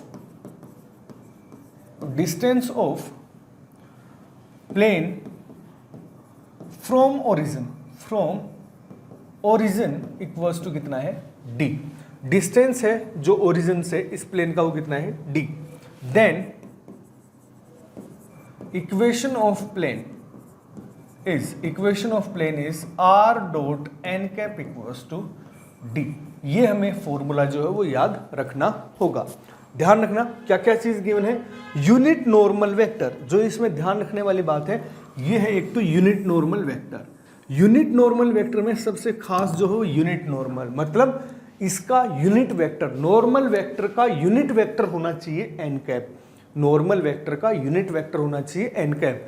जब एन कैप हमें गिवन है, distance of plane from origin हमें गिवन है कि ये डी है, तो इसकी जो इक्वेशन होती है वो क्या होती है, R dot N cap equals to D. R dot N cap equals to D. बात समझ में चमका है ना। ऐसी प्लेन की इक्वेशन जिसका unit normal vector N cap है, ओरिजिन से डी डिस्टेंस पे है, तो उसकी इक्वेशन जो है हम इस टाइप से लिखते हैं। बात समझ में आई है ना। तो इसका यहां पे ये ध्यान रखना कि यहां पे जो एन कैप है इसके ऊपर विशेष ध्यान रखना कि यदि ये एन कैप जो है ये यूनिट वेक्टर है, एन कैप यदि यूनिट वेक्टर है तो ये डी क्या है, distance of plane from origin. N cap यदि यूनिट वेक्टर है तो डी क्या है, distance of plane from origin. ठीक है, तो इसके कुछ एक एग्जांपल्स हैं वो अपन देखते हैं, कुछ एक क्वेश्चन जो है वो अपन देखते हैं किस किस टाइप से एग्जाम में क्वेश्चन पूछे जाते हैं। तो देखो, find the vector equation of plane which is at distance of this from origin. देखो हमें ऐसे प्लेन की इक्वेशन चाहिए है ना। We need to find equation of plane. Given क्या क्या है पहले हम ये लिख लेते हैं। गिवन क्या क्या है, which is at distance of plane from origin. मतलब क्या गिवन है, डी हमें गिवन है कितना है, 6/√29। ठीक है, ये हमें गिवन है। And its normal vector to the from the origin. Normal vector from origin क्या है, मतलब एन वेक्टर। नॉर्मल वेक्टर, यहां ध्यान रखना नॉर्मल वेक्टर गिवन है, नॉर्मल यूनिट वेक्टर नहीं गिवन है। तो ये कितना हो जाएगा, 2i cap minus 3j cap plus 4k cap. अब देखो जो हमने इक्वेशन पढ़ी थी, इक्वेशन क्या पढ़ी थी, r dot N cap. N cap में यूनिट नॉर्मल वेक्टर था और यहां हमने देखा नॉर्मल वेक्टर। अभी तक हमें नॉर्मल वेक्टर के बारे में बात है, यूनिट नॉर्मल वेक्टर की बात यहां पे नहीं हुई है। तो हम यूनिट नॉर्मल वेक्टर निकालेंगे। Therefore unit normal vector from origin. Unit normal vector क्या होगा ओरिजिन से, 2i कैप मतलब एन कैप है ना। एन कैप के बारे में बात होगी। एन कैप क्या होगा, N vector upon N vector का मैग्नीट्यूड मतलब 2i cap minus 3j cap plus 4k cap upon इसका स्क्वायर। तो 2 का स्क्वायर प्लस माइनस 3 का स्क्वायर प्लस 4 का स्क्वायर। तो कितना हो गया, 2i cap minus 3j cap plus 4k cap upon 4 plus 9 13 और 13 और 16 29। तो ये हो गया 29। ठीक है, देयरफॉर इक्वेशन ऑफ प्लेन बताओ क्या आएगी। इक्वेशन ऑफ प्लेन क्या आ जाएगी बताओ, R dot N cap equals to D, यही तो लिखते हैं। तो आर डॉट एन कैप क्या है, यूनिट नॉर्मल वेक्टर। कितना आएगा, 2i cap minus 3j cap plus 4k cap by √29 equals to D, distance कितना है 6 बाई √29। तो ये इक्वेशन आ गई of plane which is in Cartesian form.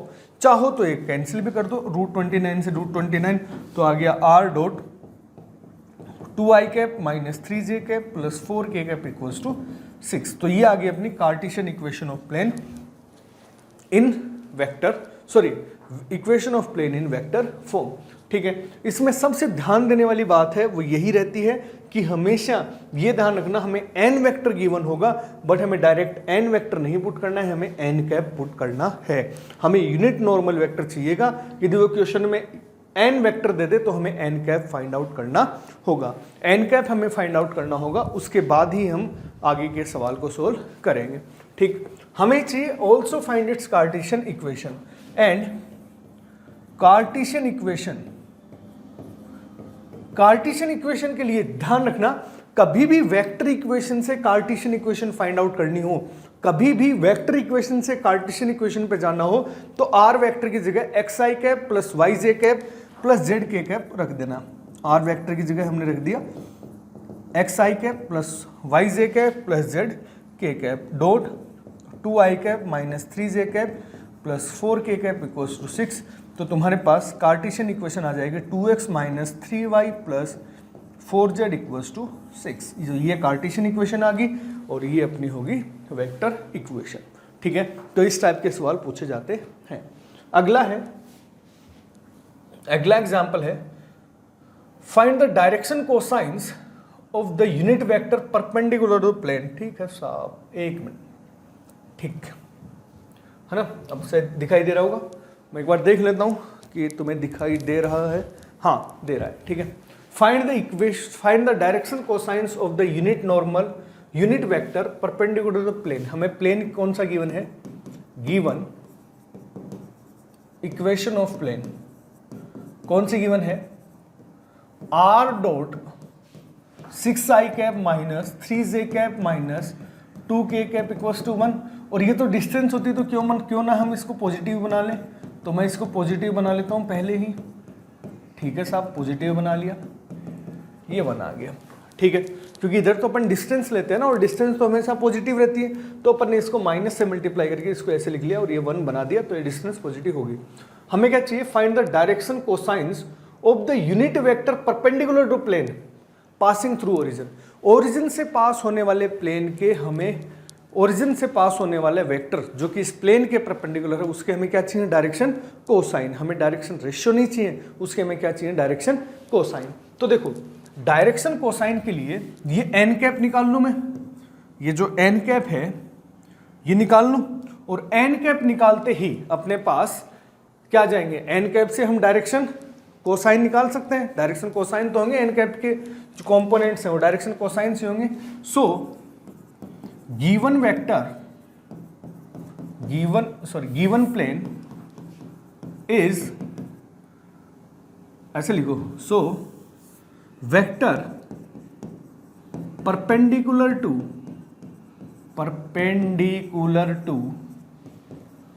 Given plane and passing through origin is r vector equals to क्या है, sorry n vector भाई ये जो वेक्टर होता है वो यही तो होता है, क्या होता है कि ऐसा वेक्टर जो कि इस प्लेन के परपेंडिकुलर हो और ओरिजिन से पास कर रहा है। किस क्या हो गया, 6i cap plus 3j cap plus 2k cap, ऐसा ही होगा। एन वेक्टर जो है वो कुछ इसी टाइप का होगा, है ना, एन वेक्टर जो है वो कुछ इसी टाइप का होगा। अब हमें क्या चाहिए, हमें एन वेक्टर नहीं चाहिए। ये मैंने एन वेक्टर क्यों लिखा है, क्योंकि ये यूनिट वेक्टर नहीं है ना, तो हमें क्या चाहिए, एन कैप चाहिए। सो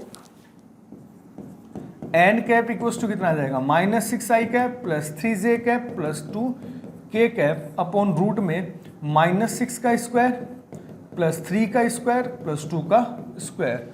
तो यहाँ से आ गया minus 6i cap plus 3j cap plus 2k cap upon 36 और 9 45 और 4 49, तो ये आ गया 1/7। तो एन कैप ये आ गया। हमें चाहिए direction cosine, therefore direction cosine of ये यूनिट वेक्टर आ गया, unit vector perpendicular to the plane. क्या क्या जाएंगे बताओ? डायरेक्शन कोसाइन क्या आएंगे? -6/7, 3/7 और 2/7। ये डायरेक्शन कोसाइन क्यों है? क्योंकि तुम इनका स्क्वायर करके सम करोगे ना तो 1 ही आएगा। तो ये डायरेक्शन रेशियो नहीं है, यहाँ पे डायरेक्शन कोसाइन ही है। तो इसका जो डायरेक्शन कोसाइन है अपन डायरेक्ट ऐसे लिख सकते हैं। बात समझ में आई? तो ध्यान देने वाली बात यह है कि हमें कभी भी इक्वेशन दी हुई हो तो ये जरूरी नहीं है कि यहाँ पे एन कैप ही दे, वो एन वेक्टर भी दे सकता है, एन वेक्टर भी दे सकता है। बट हम जब एन कैप निकालेंगे, एन वेक्टर से एन कैप लिखेंगे, वही होगा नॉर्मल का डायरेक्शन कोसाइन। तो और यहां पे देखो एक चीज और पूछ सकता था, वो पूछ सकता था इस क्वेश्चन में कि डिस्टेंस बताओ इस प्लेन की ओरिजिन से। तो बेटा अंधाधुंध ये मत कर देना कि इसकी डिस्टेंस 1 बता दो, वो गलत हो जाएगी। 1 होने के लिए मैंने पहले कहा क्या बताया कि इसको डिस्टेंस फ्रॉम ओरिजिन होने के लिए ये एन कैप होना चाहिए, ये एन कैप होना चाहिए। यहाँ पे कैप थोड़ी है, एन कैप थोड़ी है, यूनिट वेक्टर थोड़ी है, ये तो वेक्टर है। हमें इसको यूनिट वेक्टर बनाना पड़ेगा। कैसे बनाएंगे? इसके मैग्नीट्यूड से इधर डिवाइड कर देंगे और इधर भी डिवाइड कर देंगे। जैसे इसका मैग्नीट्यूड 7 है तो इसको 7 से इधर डिवाइड कर देंगे, 7 से ही इधर डिवाइड कर देंगे। अब ये एन कैप आ गया, अब ये एन कैप आ गया, तो अब जो राइट हैंड साइड में है वो है तुम्हारी distance of plane from origin. तो इसकी डिस्टेंस जो है वो 1 ना होगी, कितनी होगी? 1/7 होगी। बात समझ में आई? तो इस टाइप से क्वेश्चन आते हैं। नेक्स्ट जो क्वेश्चन है बेटा वो काफी इंपॉर्टेंट जो क्वेश्चन है वो हमारे पास माना जाता है। काफी इंपॉर्टेंट जो क्वेश्चन है वो थोड़ा हमारे पास माना जाता है सीबीएसई के पॉइंट ऑफ व्यू से।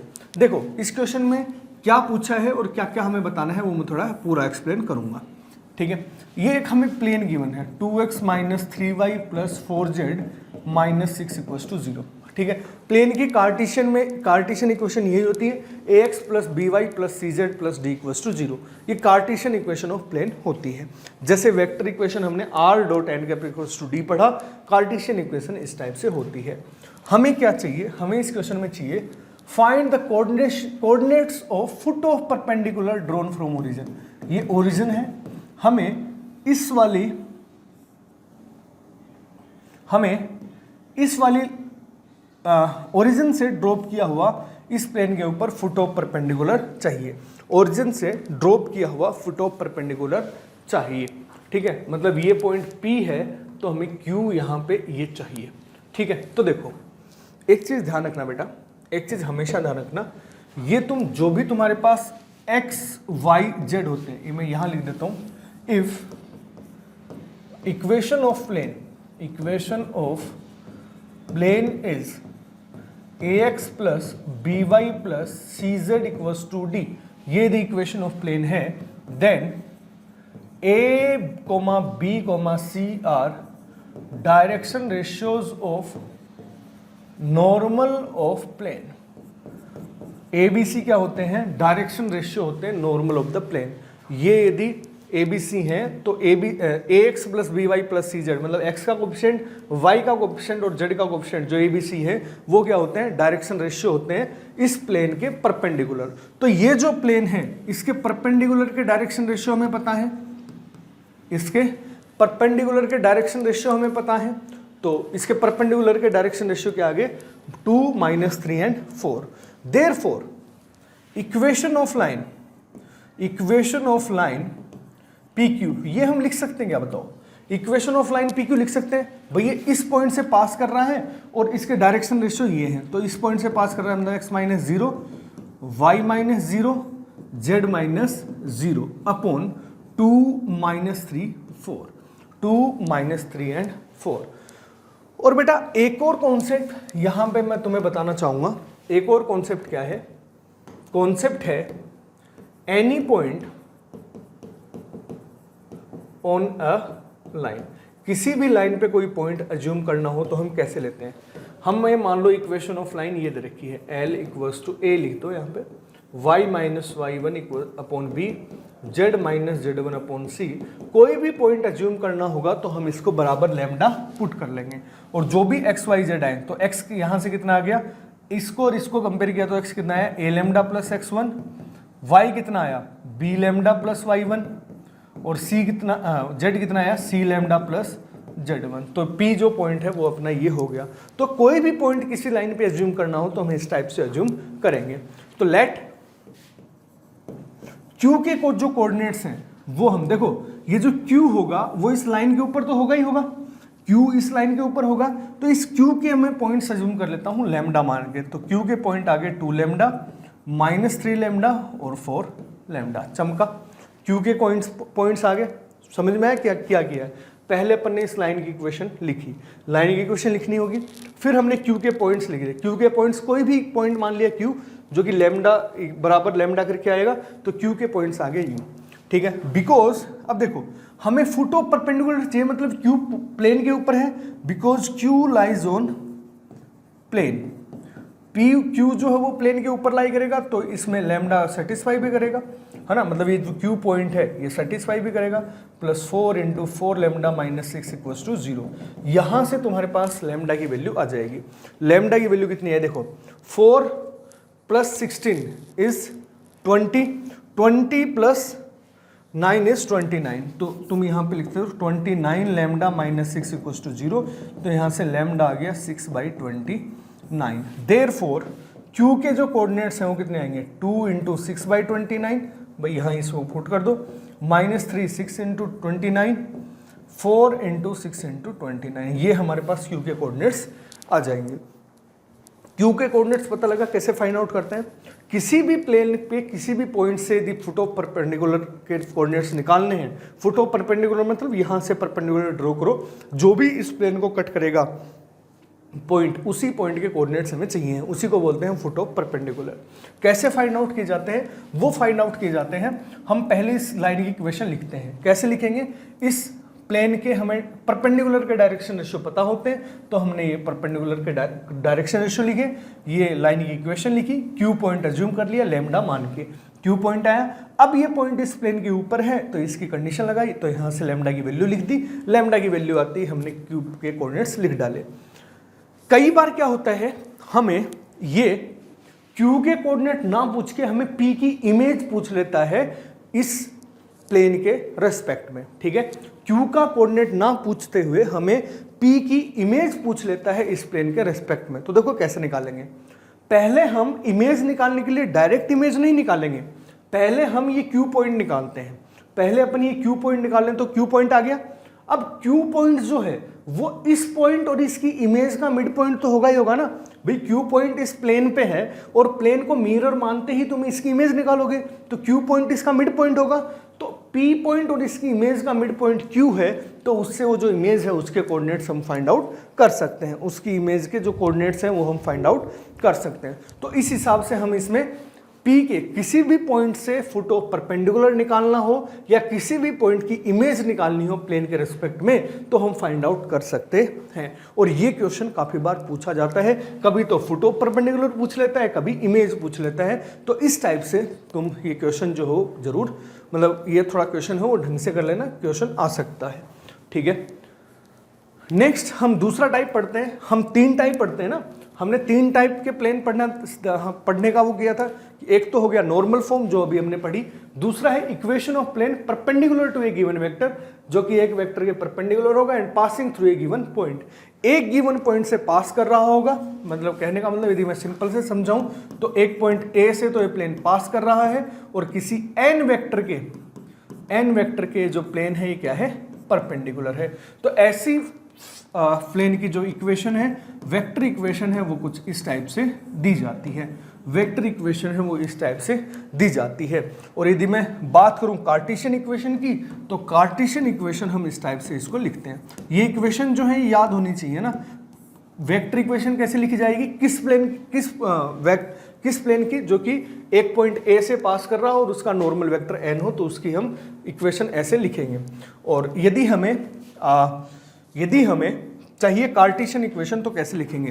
कार्टेशियन इक्वेशन यदि लिखनी होगी तो हम कैसे लिखेंगे, ये हमें प्लेन चाहिए जो कि एक वेक्टर ए से पास कर रहा है और उसके यदि n वेक्टर के परपेंडिकुलर है तो देखो n वेक्टर हमने मान लिया, n वेक्टर है A I cap plus A two J cap plus, sorry n vector नहीं, ये मान लो ना, ये मान लेते हैं अपन A one I cap plus A two J cap plus A three K cap, क्योंकि ये ए था।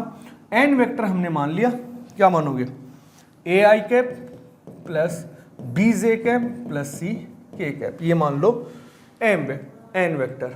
ठीक है, ये मैं पॉइंट P मान लूँ क्या, जिससे तुम्हें कन्फ्यूजन ना हो, P मान लिया, क्योंकि A जो है वो यहाँ भी आ जाएगा और यहाँ भी आ जाएगा तो कन्फ्यूजन हो जाएगा। ये वेक्टर P है, A one I cap A two J cap plus A three K cap, और n वेक्टर जो है इसके परपेंडिकुलर है। तो जो कार्टेशियन इक्वेशन होगी वो होती है, जो भी ये है ना, a into x minus a one plus b into y minus a one plus c into z minus a three equals to 0, है ना, ये होती है। और जाहिर सी बात है, तुम इसको और इसको सोल्व करो ना, इसको और इसको सोल्व करोगे, इसका डॉट प्रोडक्ट इसके साथ 0 करोगे तो ये वही इक्वेशन आ जाएगी। देखो n वेक्टर है वो a b c है, तो n के ये कोऑर्डिनेट आए तो डॉट n, और r माइनस ए करोगे तो r माइनस ए वेक्टर ये करोगे तो तुम्हारे पास यही वेक्टर आ जाएगा। तो ध्यान रखना, वेक्टर इक्वेशन ये होती है और कार्टेशियन इक्वेशन ये होती है। इसके जो क्वेश्चन है वो भी अपन अभी करते हैं। जैसे क्वेश्चन है अपने पास, तो दिख रहा है क्या, मैं एक बार देख लेता हूं कि तुम्हें दिख रहा है या नहीं दिख रहा। हाँ, आसानी से दिख रहा है, ठीक है। Find the vector and Cartesian equation of the plane which passes through the point, इस पॉइंट से पास कर रही है, मतलब ये प्लेन जो है वो हमें पास कर रहा है 5, 2 और -4 से, and perpendicular to line whose direction ratios, मतलब n वेक्टर हमें गिवन है, क्या गिवन है, 2i cap plus 3j cap minus k cap हमें गिवन है, ठीक है। तो ऐसे पॉइंट की इक्वेशन हेयर r वेक्टर क्या हो जाएगा, r वेक्टर a वेक्टर कितना हो जाएगा, किस पॉइंट से पास कर रही है, वो a वेक्टर होगा, 2i cap sorry 5j cap plus 5i cap plus 2j cap minus 4k cap, और n वेक्टर जो है किसके परपेंडिकुलर है वो क्या हो जाएगा, 2i cap plus 3j cap minus k cap. Therefore vector equation of plane क्या जाएगी, r minus a dot n cap, n vector equals to 0, तो ये तुम करोगे तो r minus a 5i cap plus 2j cap minus 4k cap dot n vector, तो 2i cap plus 3j cap minus 6k cap equals to 0, ये आएगी vector equation of plane. अब हमें चाहिए Cartesian equation. So for Cartesian equation, मैंने क्या कहा, vector equation से कभी कार्टेशियन इक्वेशन निकालनी हो तो तुम क्या करोगे, x की जगह क्या रख दोगे, xi कैप सॉरी r की जगह क्या रख दोगे, xi cap plus yj cap plus zk cap, है ना। कभी भी वेक्टर इक्वेशन से कार्टेशियन इक्वेशन फाइंड आउट करनी हो, चाहे वो स्ट्रेट लाइन की करनी हो, चाहे वो प्लेन की करनी हो, हम क्या करते हैं, वेक्टर इक्वेशन में r वेक्टर की जगह xi cap plus yj cap plus zk cap find out कर लेते हैं। तो यहाँ से एक बार i कैप का कोफिशिएंट लिखना, x minus 5i cap plus j cap का हो गया y minus 2j cap, z k cap का हो गया z प्लस 4k कैप, और इसका डॉट प्रोडक्ट किसके साथ करना है, 2i cap plus 3j cap minus k cap के साथ, ठीक है। तो यहाँ से अपने पास आ गया 2 into x minus 5 plus 3 into y minus 2 minus z plus 4 equals to 0। तो ये अपने पास वेक्टर इक्वेशन होगी, ये कार्टेशियन इक्वेशन प्लेन की होगी, ठीक है। तो ये वाला यदि फॉर्मूला ध्यान है तो तुम्हें बस फॉर्मूले पुट करने होते हैं, 3D में यही है, फॉर्मूला ध्यान है तो फॉर्मूला पुट करते ही तुम्हारे पास आंसर आ जाएगा, ठीक है। थर्ड जो टाइप है, जो अपन वेक्टर के जो प्लेन की इक्वेशन पढ़ते हैं, वो थोड़ा रेयर एग्जाम में पूछा जाता है, बस इसका फॉर्मूला ध्यान रख लो, रेयर है, काफी रेयर है, एग्जाम में कम ही पूछा जाता है, लेकिन फिर भी याद रख लो, क्या पता पूछ ही ले। Equation of plane passing through 3 non collinear point, 3 non collinear point से पास होने वाले प्लेन की इक्वेशन, तो 3 जो नॉन कोलिनियर पॉइंट्स हैं वो अपने पास ए बी सी, ये तीनों के हमें जो पोजीशन वेक्टर है वो अपने को देगा। तो इक्वेशन ऑफ प्लेन है वो हम इस वाले फॉर्मूले से फाइंड आउट करेंगे, ये फॉर्मूला हमें याद रखना है। R minus A dot B minus A cross C minus a equals to 0। इनका ये वेक्टर निकालना है, ये वेक्टर निकालना है, दोनों का क्रॉस करना है। तो और इस वेक्टर के साथ भाई क्रॉस प्रोडक्ट करोगे तो वेक्टर आएगा, तो इस वेक्टर का इस वेक्टर के साथ डॉट करके 0 कर देना है, तो वो हमें क्या मिलेगा, इक्वेशन ऑफ प्लेन मिल जाएगा, जो कि 3 कोलिनियर नॉन कोलिनियर पॉइंट से पास कर रहा होगा। जैसे एग्जाम्पल के थ्रू हम देखें, find the vector equation of plane passing through the points R S T, है ना। तो हम देखें तो यहाँ पे R S T 3 point given है, तो हम मान लेते हैं लेट ए वेक्टर हमने मान लिया 2i cap plus 5j cap minus 3k cap, B vector हमने मान लिया minus 2i cap minus 3j cap plus 5k cap, C vector हमने मान लिया 5i cap plus 3j cap minus 3k cap. ये 3 वेक्टर हमने मान लिए। अब तीनों नॉन कोलिनियर पॉइंट से पास होने वाले प्लेन की इक्वेशन चाहिए, तीनों नॉन कोलिनियर पॉइंट से पास होने वाले प्लेन की इक्वेशन हमें चाहिए। तो कैसे फाइंड आउट करेंगे, फॉर्मूला लगा दो, therefore equation of plane passing through a vector b vector and c vector, 3 point से पास होने वाला प्लेन की इक्वेशन आर माइनस ए, ये इक्वेशन होगी, सॉरी यहां रहा ना, R minus A dot B minus A cross C minus A, है ना। तो बस फॉर्मूला पुट कर दो, जो भी रिजल्ट आएगा वो तुम्हारा आंसर हो जाएगा। फॉर्मूला कैसे पुट करोगे, बी माइनस ए पुट कर सकते हो यहाँ पे, सी माइनस ए पुट कर सकते हो यहाँ पे, बी माइनस ए सी माइनस ए निकाल के यहाँ पे पुट कर देना, दोनों का क्रॉस कर सकते हो, दोनों का क्रॉस कर देना है। तुम्हें पता है ये भी वेक्टर आएगा, ये भी वेक्टर आएगा, दोनों वेक्टरों का क्रॉस करोगे तो भी एक वेक्टर आएगा, और इधर वाला वेक्टर है, तो दोनों का डॉट कर देना, और तुम्हारे पास जो रिजल्टेंट जो है आंसर वो आ जाएगा। ठीक है, थर्ड जो अपन 3 जो इक्वेशन ऑफ प्लेन है वो अपन कंप्लीट कर चुके हैं। ठीक है, इक्वेशन ऑफ प्लेन 3 टाइप से देखनी होती है, वो अपन कंप्लीट कर चुके हैं। तीनों के जो फॉर्मूले हैं वो तुम्हें याद होने चाहिए।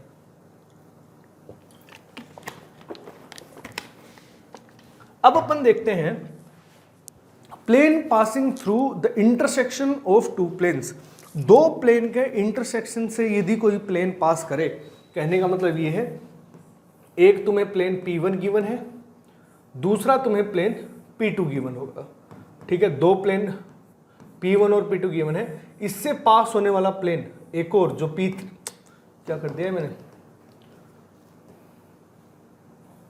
जैसे मानो ये 2 प्लेन है, ये P1 ये P2 2 प्लेन है, इनसे पास होने वाला प्लेन, इन दोनों प्लेन से पास होने वाला प्लेन P3 की यदि इक्वेशन लिखनी हो हमें तो किस टाइप से लिखेंगे वो हम देखेंगे। तो जो P3 की जो इक्वेशन है ना, P3 की जो इक्वेशन है वो तुम ऐसे ध्यान रखना, P3 की इक्वेशन हम लिखते हैं P1 plus lambda P2 equals to 0 से।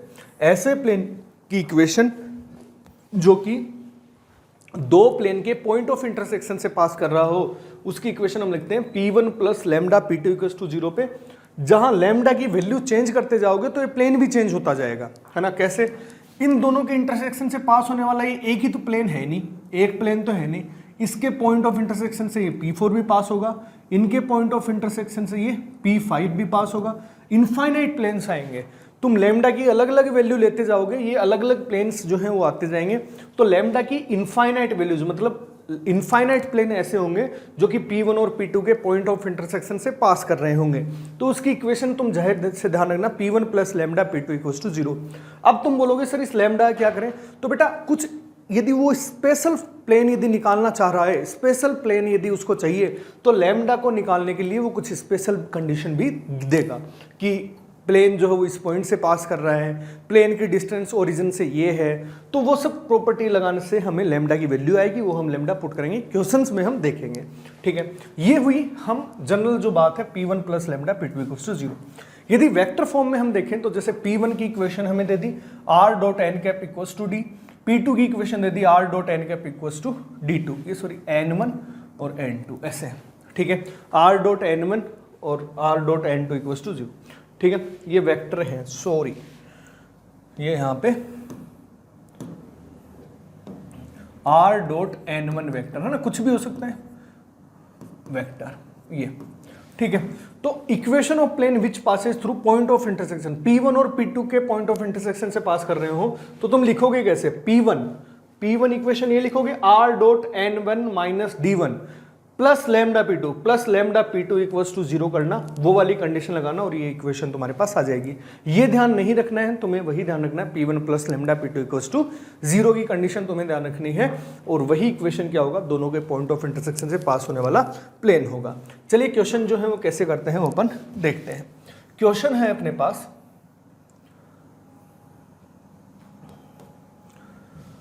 Find the vector equation of plane passing through the intersection of plane, है ना। हमें P1 जो है वो हमें गिवन है r.i plus j cap plus k cap equals to 6। P2 हमें प्लेन गिवन है r.2i cap plus 3j cap plus 4k cap equals to -5। बेटा देखो मेरी मानो तो सहज ये रहेगा कि कभी भी तुम्हें ऐसा प्लेन चाहिए जो कि दो गिवन प्लेन से पास कर रहा हो, तो उस केस में तुम हमेशा क्या करना, उसकी कार्टेशियन इक्वेशन ही लिख लेना। कार्टेशियन इक्वेशन जैसे इस वाले को सोल्व करोगे तुम्हारे पास आएगी x plus y plus z equals to 6, इसकी आ जाएगी 2x plus 3y plus 4z equals to -5। ये इक्वेशन तुम्हारे पास आ जाएंगी। ये प्लेन है P1, यदि मैं P1 प्लेन की बात करूं तो ये प्लेन है अपना P1 और ये प्लेन है P2, दो प्लेन हो गए P1 और P2। Therefore equation of plane passing through point of intersection of P1 and P2, P1 और P2 के पॉइंट ऑफ इंटरसेक्शन से पास होने वाला प्लेन क्या होगा, is P1 plus lambda P2 equals to 0, ये होगा। देयरफॉर इक्वेशन क्या आ जाएगी, P1 क्या है, x plus y plus z minus 6 को इधर लेके आओगे, प्लस लैम्डा इंटू P2 क्या होगा 2x plus 3y plus 4z, उस 5 को इधर लेके आओगे तो ये हो गया 0। तो ये हो गया ऐसा प्लेन जो कि इस पॉइंट से और इस प्लेन से और इस प्लेन से पास कर रहा है। अब ये लैम्डा की वैल्यू निकालने के लिए हमें एक और एक्स्ट्रा कंडीशन देगा, क्या गिवन है, जो कि इनके इंटरसेक्शन पॉइंट से पास कर रहा हो और पॉइंट 1 से पास कर रहा हो। गिवन दैट ये हमें अलग से गिवन है, above plane is also passing through किससे पास कर रहा है, 1 से पास कर रहा है। देयरफॉर 1 से इसको इक्वेशन नंबर 1 बोल दो, तो इसको 1 से पास करवाओगे तो कितना आया 1 plus 1 plus 1 minus 6 plus lambda, यहाँ पे कितना आएगा 5 9 14 इक्वल्स टू 0। तो ये कितना आ गया -3, तो लैम्डा की वैल्यू जो है मैं डायरेक्ट लिख रहा हूँ 14/3, लैम्डा की वैल्यू यहाँ से कितनी आ गई 14/3। और देयरफॉर इक्वेशन ऑफ प्लेन क्या हो जाएगी, put lambda equals to 14/3 in equation first में हम लैम्डा की जगह 14/3 रख देंगे। लैम्डा की जगह 14/3 रखोगे इक्वेशन फर्स्ट में, तो जो गिवन प्लेन है वो तुम्हारे पास आ जाएगा। देखो जब तक P1 plus lambda P2 equals to 0 किया, तुम्हारे पास इनफाइनाइट प्लेन थे। लैम्डा की जगह 2 रखो, 3 रखो, 5 रखो, 9 रखो, -3 रखो, तुम्हारे पास इनफाइनाइट प्लेन्स थे। बट जो ही उसने एक एक्स्ट्रा कंडीशन दी, तुम्हारे पास एक यूनिक प्लेन आ जाएगा, क्योंकि लैम्डा की वैल्यू तुम्हारे पास आ जाएगी। तो क्वेश्चन एग्जाम में ऐसे ही पूछे जाते हैं, वो एक स्पेसिफिक प्लेन पूछता है, ना कि इनफाइनाइट प्लेन्स के बारे में। स्पेसिफिक प्लेन पूछने के लिए वो हमेशा कोई ना कोई एक्स्ट्रा कंडीशन देगा। तो इस टाइप के जो क्वेश्चन है वो भी बोर्ड्स में काफ़ी पूछे जाते हैं। इस टाइप के क्वेश्चन हैं जो NCERT में है वो लगा लेना, तुम्हारी सीट में भी इस टाइप के क्वेश्चन दे रखे हैं तो वो आराम से कर लेना। जो लास्ट जो कॉन्सेप्ट है वो हमारा है, कोई भी प्लेन की एक पॉइंट की कोई भी प्लेन से डिस्टेंस फाइंड आउट करना। इसका एक आसान सा फॉर्मूला होता है जो तुम्हें ध्यान रखना है, बस उस फॉर्मूला को याद रखो और अप्लाई करो, आंसर आ जाएगा। फॉर्मूला क्या है, एक प्लेन है ax plus by plus cz equals to d, उसकी पॉइंट x1 y1 z1 से डिस्टेंस d है, तो हमें d जो डिस्टेंस है वो फाइंड आउट करनी है। d डिस्टेंस निकालने का फॉर्मूला क्या होता है, जो भी प्लेन की इक्वेशन है उसमें ये पॉइंट के कोऑर्डिनेट्स रख दो एक्स वाई जेड की जगह। तो ए एक्स की जगह x1 रखा, बी वाई की जगह y1, सी जेड की जगह z1, माइनस डी, इस प्लेन को इधर लेके जाओगे, डी को इधर लेके जाओगे तो माइनस डी हो जाएगा, माइनस डी अपॉन जो भी इसके कोफिशिएंट है इनका रूट का मतलब इनके स्क्वायर का रूट, ठीक है। तो इनका स्क्वायर करके सम कर दो, इनका रूट कर दो, वो डिस्टेंस तुम्हारे पास आ जाएगी। ये सब गिवन होगा, प्लेन गिवन होगा, ये पॉइंट गिवन होगा, ये डिस्टेंस तुम्हें फाइंड आउट करना होगा, ठीक है। तो ये फॉर्मूला है, ये फॉर्मूला याद रख लेना, इस पे क्वेश्चन पूछे जाते हैं, ठीक है। तो ये बेटा तुम्हारा अपना वन शॉट रिवीजन कंप्लीट हुआ 3D का। अब अपना एक लास्ट चैप्टर बचा है प्रोबेबिलिटी, उसका रिवीजन हम देखेंगे नेक्स्ट क्लास में, ठीक है। 3D में फॉर्मूले यदि याद है और तुम्हारे क्वेश्चन यदि तुमने लगा लिए इनके, तो बेटा बिल्कुल आराम से क्वेश्चन तुम्हें एग्जाम में बनेंगे।